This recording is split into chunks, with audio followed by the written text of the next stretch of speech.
Сезім бір жүк жарғанда. Авторы Сәуле Досжан.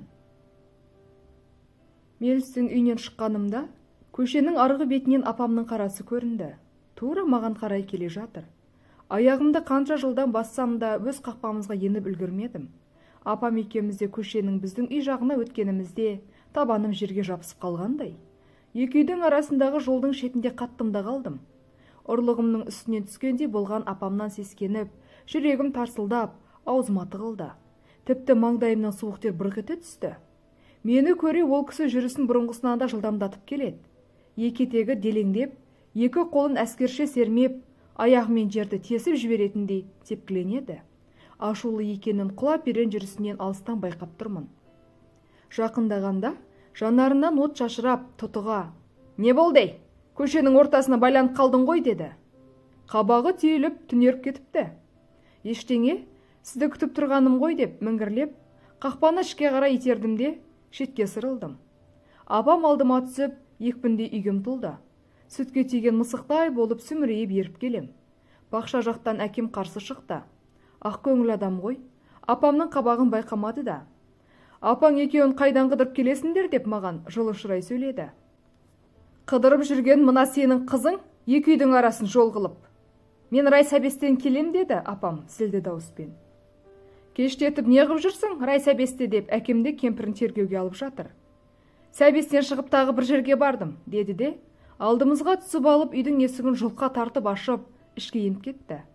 Әкем апамның ашулы екенін түсініп, мұнаған не болды дегендей, маған ақырын көзін қысып қойды. Үйге кірсем, апам түтіп жейтінін біліп, босағада тұрып қалдым. Менің жағдайымды ұққан әкем алдымен жол бастады. Соңынан қалқалай кірдім ау дәлізге. Апам түпкір тамға еніп кетіпті. Зып беріп жоғарыға көтеріліп, бөлмеме кіріп тығылып қалмақшы болған ойым жүзеге аспады. Апам ас үйден шыға келген. «Немене, Байбатшаның үйіне тұз төгіп қойып па? Қыздың жолы жіңішке деген.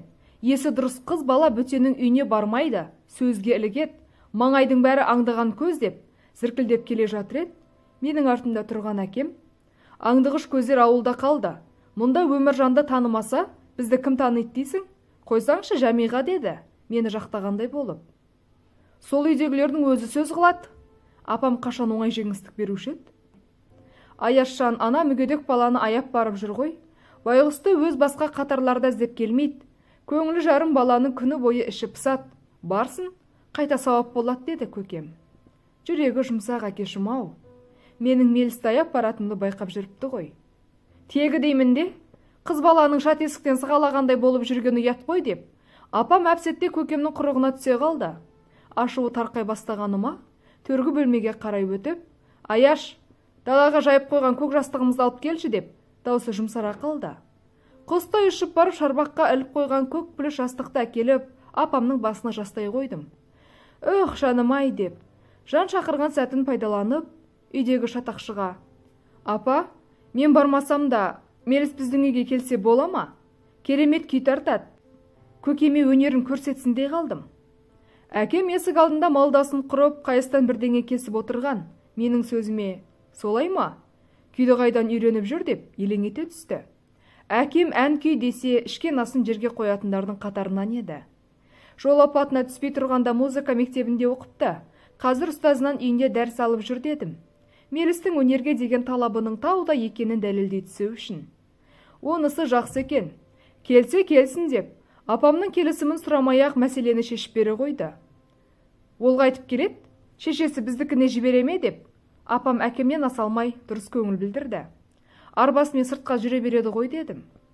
Апамның ниеті ауғанын байқаған соң әңгімені көп созбай бөлмеме еніп кеттім. Түстен кейін телефон соққан Меліске: «Біздікіне келесің бе? Көкем күй тыңдағанды жақсы көреді. Мен сенің домбырашылығыңды айтып едім. Енді өнеріңді көргісі келіп отыр. Ол кісіге сендердікіне барған ыңғайсыз ғой», дедім. «Сен шақырсаң барам ғой», деп ол қуанып кетті. Сыртқа көп шыға бермейтін Меліс үшін көршіге барудың өзі көрші ауылға қыдырғанмен бірде болғаны рас. Қатты әбігерлене дайындалған оны өзім үйінен алып шықтым. Апасы домбырасын көтеріп, біздің қақпаға дейін шығарып салып, жалғыз ұлы майданға кетіп бара жатқандай маған аманаттап кері қайтты. Мүгедек арбасын бар ынтаммен итеріп келем. Ауылда бұлай арбада отырған адамды бұрын көрмеген едім. тек кинолардан қарағанда зырылдатып бара жататындай еді. Ал шындығында оның салмағы ауыр, ал жауапкершілігі одан да ауыр болады екен. Кішкентай шықанаққа да тіреліп қалады. Еңкейіп дөңгелегін көтеріп қоямын түсіп жерге. Менің мықшыңдап жатқанымнан Мелс ұялып отырған сияқты. Екеуміз де үндемейміз. Деп өз үйімнің қақпасына да жеттім-ау. Абырой болғанда біздің үйдің есігіне сырттан көтерілетін баспалдақ биік емес еді. Мелістің намысына тиіп, жанын ауыртпай, алдымыздан шыққан көкем екеуміз оны үйге кіргізіп алдық. Апамда жаны қалмай, Мелістің келгеніне қуанып, үкілай жеңешем шайын әзірлеп, тәтті тұрымын дастарханға қойып, бәрі ықыластарын білдіріп жатты. Қонақ бөлмедегі үлкен дастарханды жағалай жайғастық. Төр алдында әкем, оның оң жағына анам барып отырды. Сол жағындағы кең орынға Мелс арбасымен жылжып жақындады. Мен жеңгеммен жапсарласып, шайға қол жалғауға ыңғайландым. Бейбарысты өзінің биік орындығымен апамның жанына орналастырдық. Өзіне үй иесінің ерекше ауған назарынан ба, әлде бәріміздің жан жағынан елпілде ықылас танытқанымыздан ба, Мелістің жүзіне қызларай жүгірген, сәл ұялыс, жымиыс бар. Соны сезген әкем әңгімені өзі бастады.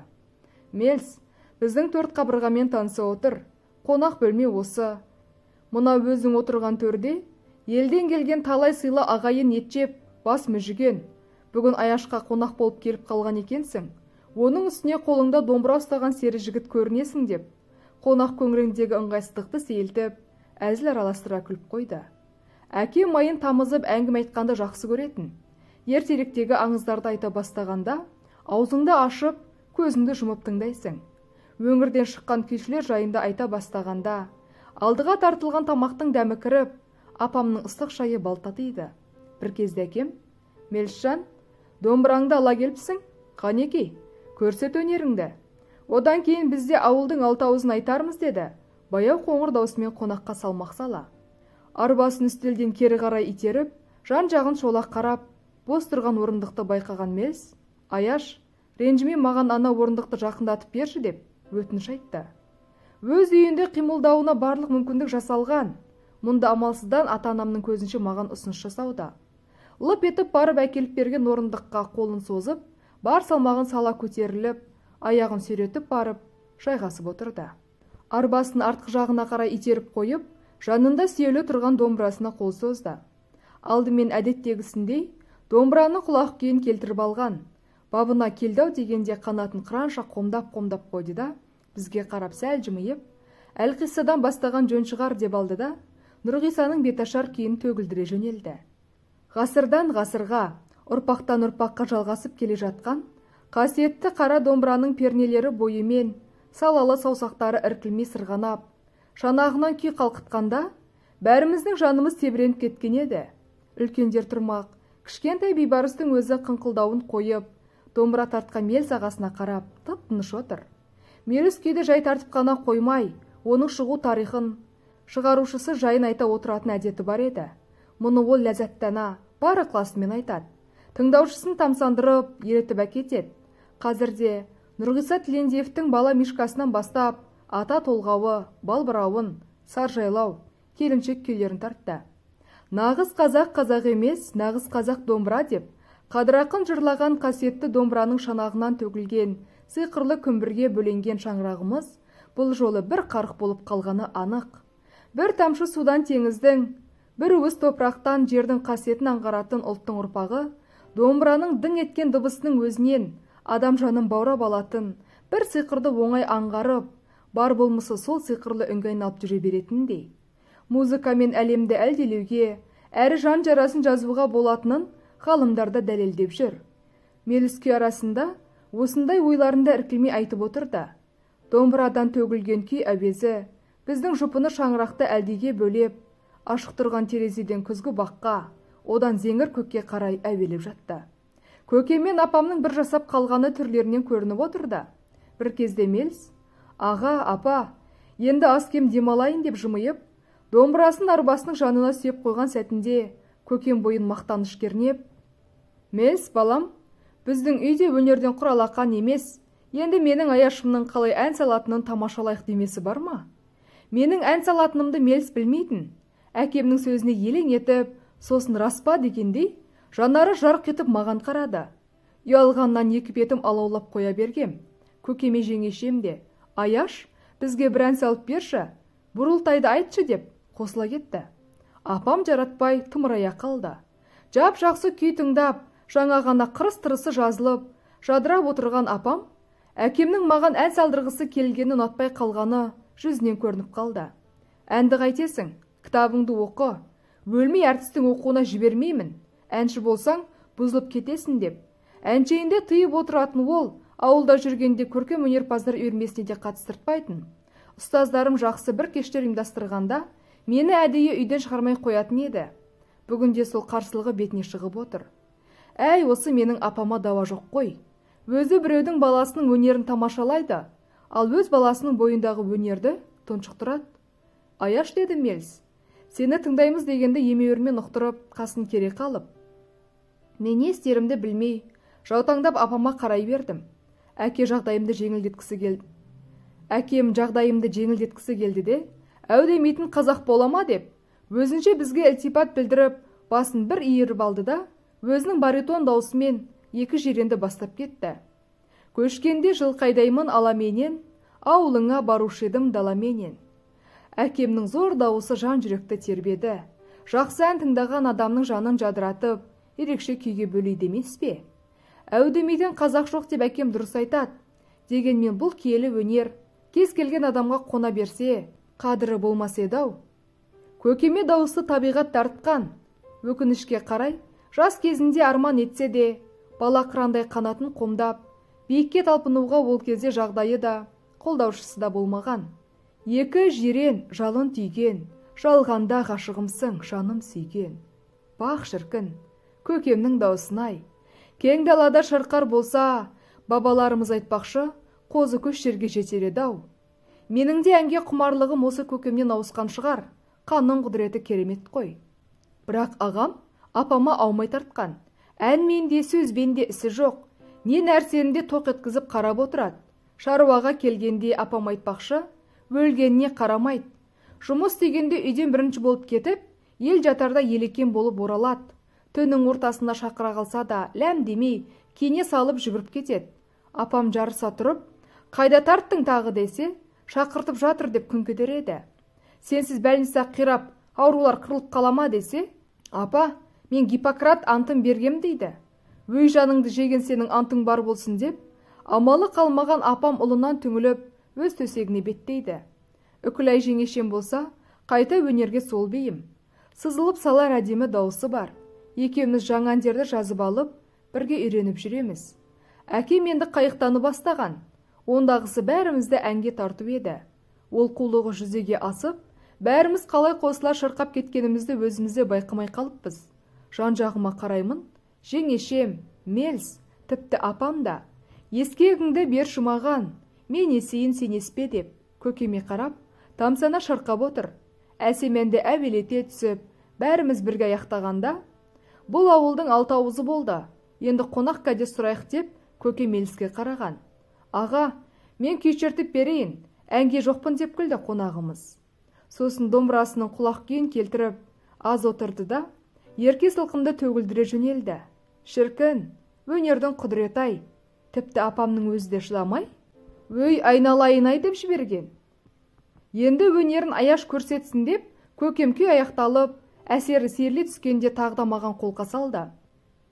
Кенже бикесі ән салғанда, көкемнің мерейі өсіп, бойын мақтаныш кернеп отыратыны болушы еді. Ал баста, жеңешең сұраған Бурылтайын деді ол. Әкем айтқан соң апам жаққа енді көз салмастан, ені жоқ, таңбасы жоқ Бурылтайдың, сағасы өткел бермейді-ау терең сайдың, ахау деп сызылтып қоя бердім. Қайырмасына жеңешем қосылды. Ахау бекем жар-жар, алма мойын ақсұңқар, хош есен бол құрбымай, құрбылықпен жүрдім жай деп сыңсытқанда, Мелістің қабағын көтеріп, маған тесіле қарап қалғаны байқалды. Жанарының ұшқыны жанымды өртеп, әннің сөзіне жаңылып кетемін бе деп едім. Ішкі жан дүниемді бір діріл билеп, екі бетім алмадай албырап, қосалақан оттай жанып, әннің соңына жеттім-ау. Бурылтай аяқталғанда бәрі қол шапалақтап жіберді. Көрші Байбатшаның баласының аузын аштырып, көзін жұмдырып жібергенім, апама ұнап кетсе керек. Әлгі Бибігүл апаң айтатын әнді айтшы дегені. Мені өзінше іште күйші баламен бақталастырып отыр. Қалайда менің одан мықты екенімді дәлелдеп, мерейі үстем түспек. Апам сұрап отырған соң не жаңғалсын? Гауһартасты шырқай жөнелдім. Көрші баладан ұялсам да, апамның намысын жыртуым керек. Мен үшін апамның мерейінің өскені маңызды. Осы отырыстан кейін, менің көрші үйіне барып келіп жүргенімді көрсе де, апам үндемейтін болды. Меліске күйші бала деп атта қойып алған. Көкем болса, әй бір кемдіне-ай, Меліс айналайын жігіттің сұлтаны ғой деп тамсанып отыратын болды. Сол күннен бастап Меліс маған, неге музыка мектебіне түсіп, вокалдан дәріс алмайсың? Нота үйренуің керек, консерваторияға бар, сенің даусындай қуатты дауыс керек деп жай айтатын болды. Менің жауабым, апам рұқсат бермейді. Үлкен кісіге қарсы келе алмайтынын түсініп біраз үндемей жүретті. Музыка мектебіндегі ұстаздарға тыңдатып көрейік. Мен десен ағайға айтамын. Вокалдан сабақ беретін біреуге сені тыңдатып көрсін деп, бұрынғы әуеніне қайта басады. Үйдегілер мұғалім боласын деп баяғыда шешіп қойған деймін, шарасыз мұңайып. Меліс баяу ғана домбырасымен сүйемелдеп отырып, әнімді аузын суығырып тыңдайды. Әнші дауысының ер және әйел дауысы болып екіге бөлінетінін айтады. Әнші әйелдердің дауысы сопрано, меццо-сопрано және контральто сопрано болып бөлінеді. Сенікі қателеспесем, сопрано деп соңғылалық көрсетеді. Ертеде гам мен ма өмір сүріпті. Олар бір-бірін жақсы көріп үйленеді. Олардың 7 баласы болады. Оларға ата-аналары до, ре, ми, фа, соль, ля, си деген есімдер беріпті деп, музыка елдің ертегісін айтып береді. Кейде, егер аяғым сау болғанда консерваторияға түсер едім. Енді жағдай бұлай болғаннан кейін амалым жоқ қой деп, мұңайып та қалатын. Кейде жақсы бір көңіл күйде отырғанда, сен әнші болшы, мен концертіңнен қалмай, ең алдыңғы орындардың бірінде отырып, әніңді тыңдап, саған құшақ-құшақ гүл апарып жүремін. Арбада отырып гүл әкелген жігіт кім деп, сенен құрбыларың сұрайды десе, мен, Меліс, мен әнші болғанша сен жазыласың, гүлді сахнаға шығып бересің деймін. Менің көңіл түкпірімде Меліс арбасын тастап, аяғынан жүріп кетеді. Дені сау адамдардың қатарына қосылады деген нық сенім бар еді. Ол болса сенімсіздікпен, қайдам деп, төмен қарап үндемей қалатын. Бірде Аяш, сен арбада отырған менімен қатар жүруге намыстанбайсың ба деп сұрады. Мұндай сұрақты күтпеген едім. Бірде неде жауап берерімді білмей абдырап қалдым да, ол не дегенің деп қарсы сұрақ қойдым. Менімен бірге көшеде, бақтарда, адамдар көп жүретін жерлерде, кинодағы мүгедектердің жақынындай арбамдай теріп жүрермедім дегенім ғой деді. Даусында бір түрлі өзінің қазіргі халіне деген жек көрініштен туған ызар алас зіл де жоқ емес. Әрине, жаныңда боламын деп айтуға ішкі бір түйсігім жібермеді. Өтірік уәде бергім келмегендіктен, Меліс, папаң сені емдету үшін бәрін жасап жатыр ғой. Менің ағам да сені жаттығуларын үзбейді, дәрі-дәрмегін дұрыс қабылдайды, үміт бар деп отырады. Сонша еңбек бекер кетеді деймісің деймін, жақсылықтан үміттендіргім келіп. Тек оны үміттендіріп емес, аяғынан тұрып кеткенін жан дүниеммен қалаймын. Тәңірден тілеймін. Сол күнгі әңгімеміз жараспады, себебі мен оның әрдайым жанында болатыныма кепілдік бере алмадым. Меліс туралы ойларымды күнделікке жазып жүретінмін. Екеуміздің қарым-қатынасымыз туралы, көрген киноларымыз бен оқыған кітаптарымыз жайында ақпарақ беттеріне ақтарылатынмын. Аяғы сау болса маған қарамас еді ғой. Ана әпкелері мені есігінен аттатпас еді. Орыстың бақытсыздықтың өзі бақытты болуға жәрдемдесті деген мақалындағыдай жағдай болып тұр. Көршінің басына түскен қиындық менің бақытым сияқты. Анандай көркем, ақылды, өнерімен білімі бір басына жетіп артылатын жігітті күнде көрем, сөйлесем, жан сырына ортақтасам, қасында отырып кино көрем, өнерін тамашалаймын. Ата-аналарымыз қарым-қатынасымызға шек қоймайды. Әсіресе, Мелістің әке-шешесі мені көргенде, өз қыздарын көргенде қуанады. Менің Меліспен достығымызды құптайды.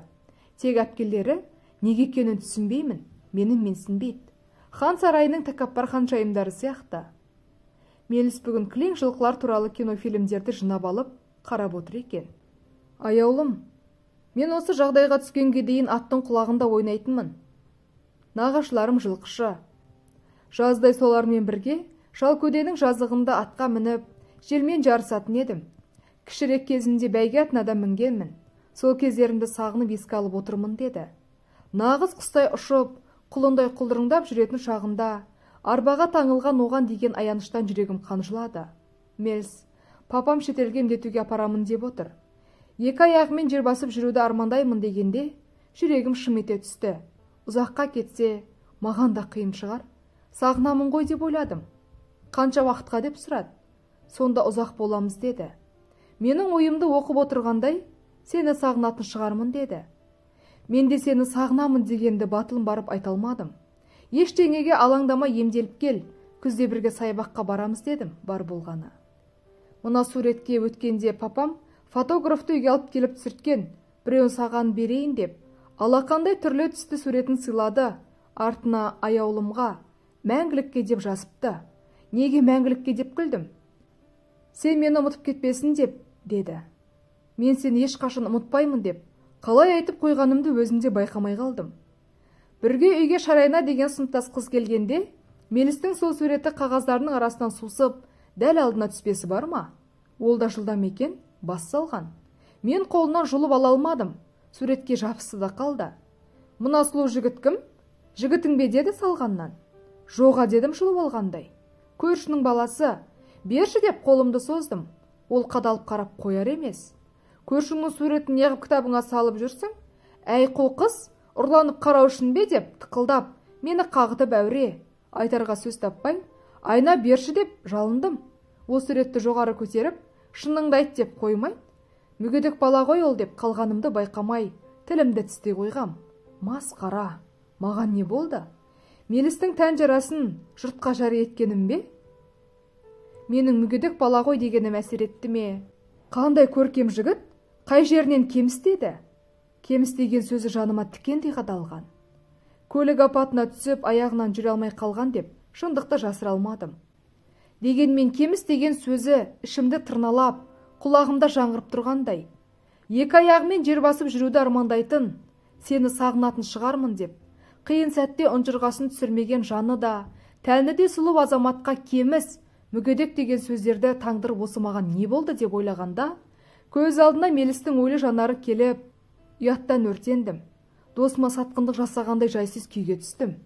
Қиындықта оған сүйеу болудың орнына сыртынан кемсіткенім қалай? Қандай 200 дедім.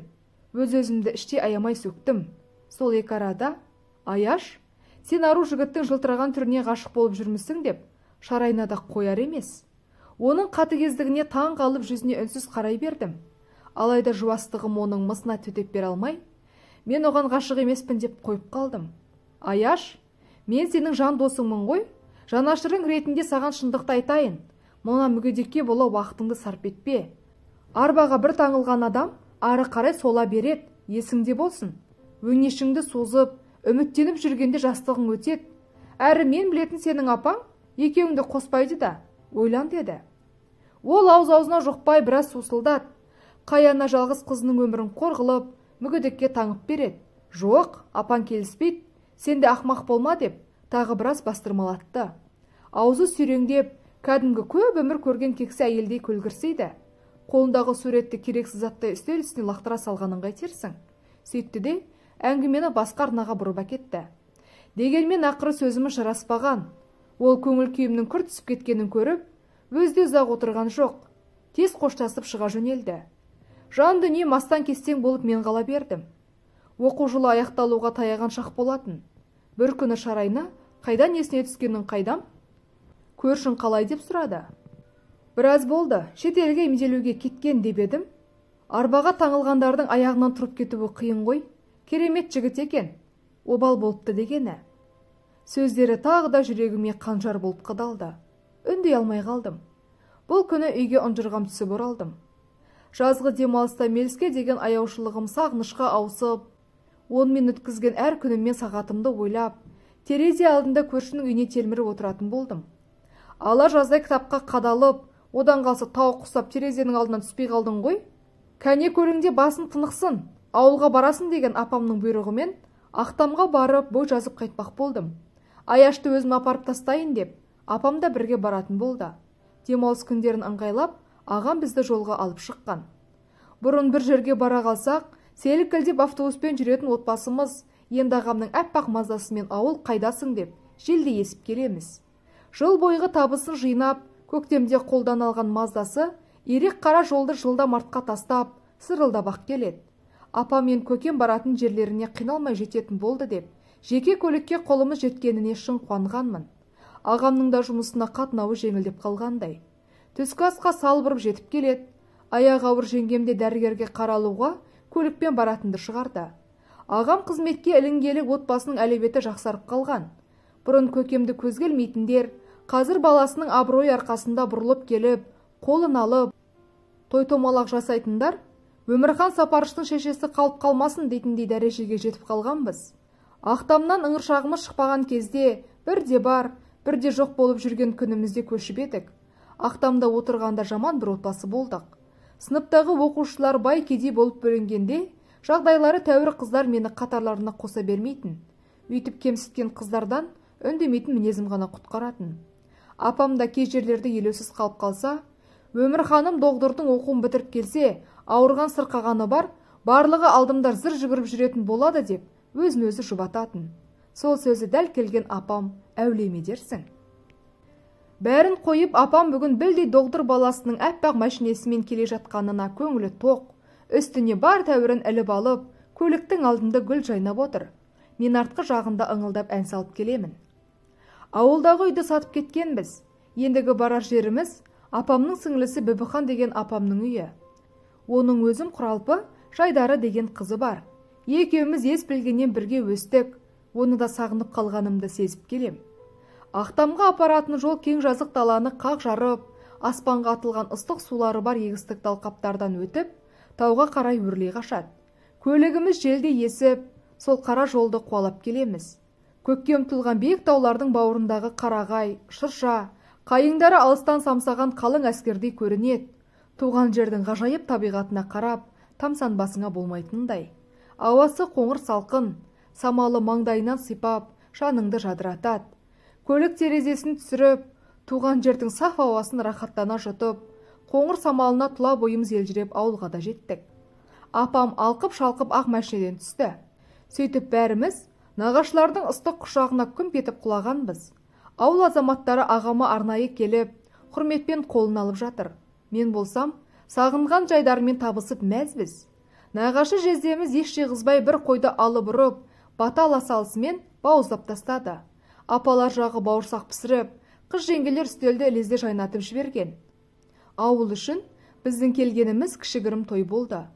Қонақ түннің бір уағына дейін тарқамай, әңгіме тиегін еркін ағытқан. Ертесі ағамның жұмысы бар еді. Сондықтан апам, мауқы дұрыс басылмаса да, нағашымыздікіне бірге түнеген соң, баласына еріп асығыс қайтып кетті. Жәкеш тәте, бір аптаға қалсаңызшы, Гаухаржанның жасауын жасап, кіші ұлдан көріп отырған жарығымызды қырқынан шығарып қайтасыз деп, қиылған Бібіхан тәтемізді ұзақ жалындырып, көкем екеуінің құдалыққа баратынын алға тартып, қинала-қинала жолға шықты. Мен Жайдарының жанында қалдым. Бір жыл ішінде Жайдары қатты өзгеріп, біраз тартылып, бой жетіп қалыпты. Маған боз балалармен арасындағы махаббат сезімі, алысып беріскен хаттары, өзінің алғаш қалай сүйіскені жайында жыр етіп айтып тастаған. Каникул болған соң ба, оқу жайын мүлде ұмыттық. Бар әңгімеміз айналып келіп махаббат тақырыбына ойыса берді. Бұл біздің бой жетіп, ішкі сезімдеріміздің пісіп жетілгеннен хабар беретіндей. Кеуде тұсымызда баланың жұдырығындай болып қалған, көк алмамызды қаптап қоятын қалташамыздың көлемі мен етеккіріміздің келу-кету мезгіліне дейін сөз етсеміз. Күні түні сыбыр-сыбыр әңгімеміз бен ақырын сыңғыр етіп қалған күлкіміз бір тыйылмады. Жайдарының Сәния деген құрбысы бар екен. Үйге келіп жүріп сырласа келе, бір-бірімізден ажырай алмай, кейде қона салатын болып жүрді. Оның жыры да қып-қызыл махаббат. Әскерде жүрген жігітінің хаттарын ала келіпті.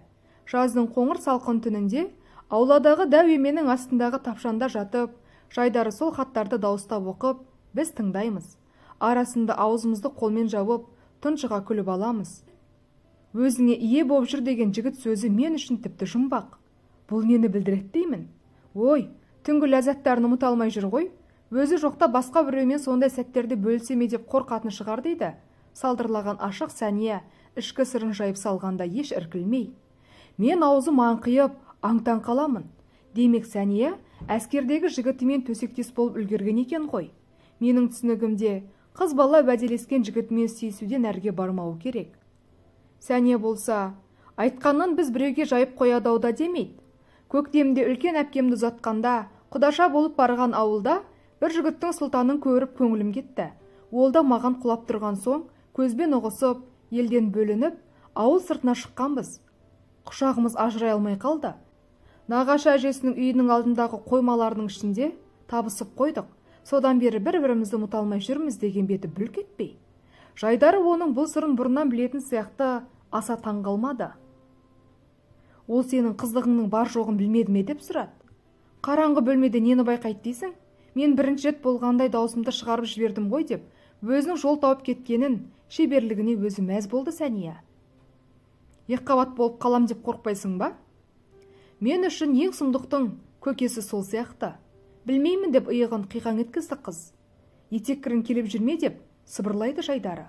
Ол да құрбысы үшін алаңдайтындай. Я дейді ойсыз қыз. Менің қорқынышым бұл екеуінен мүлдем бөлек.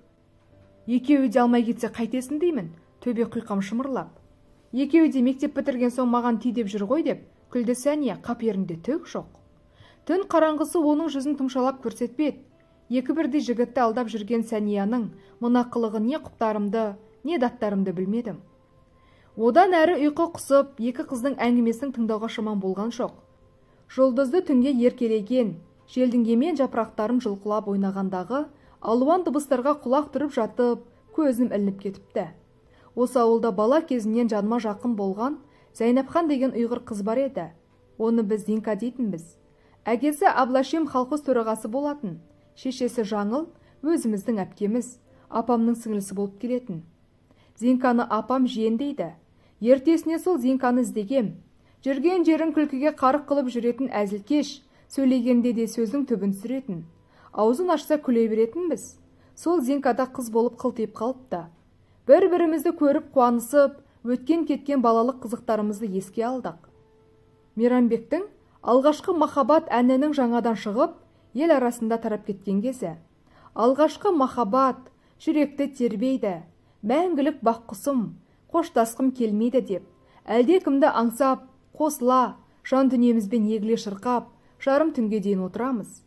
Ауылға аяулым келіпті дегенді естіп, бірінші сыныптан 8 жыл бірге оқыған сыныптас ұлдар да түн болса үй жақта торуылдайтын болды.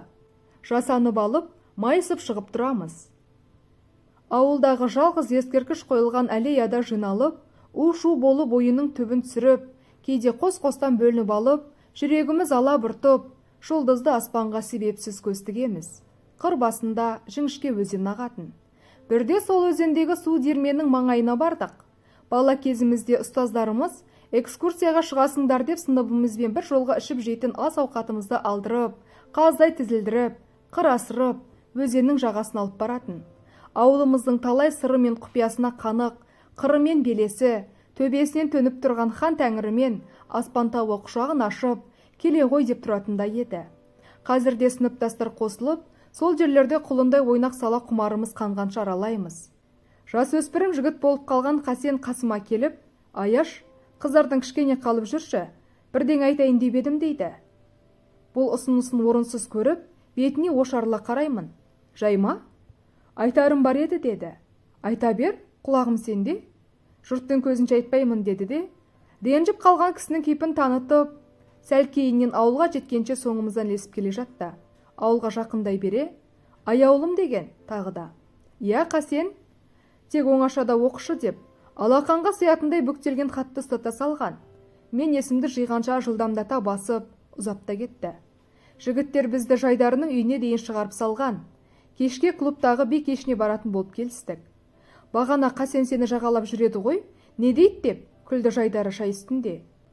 Зинкада маған сұраулы жүзбен көзін сығырайта, қуланып қарай қалыпты.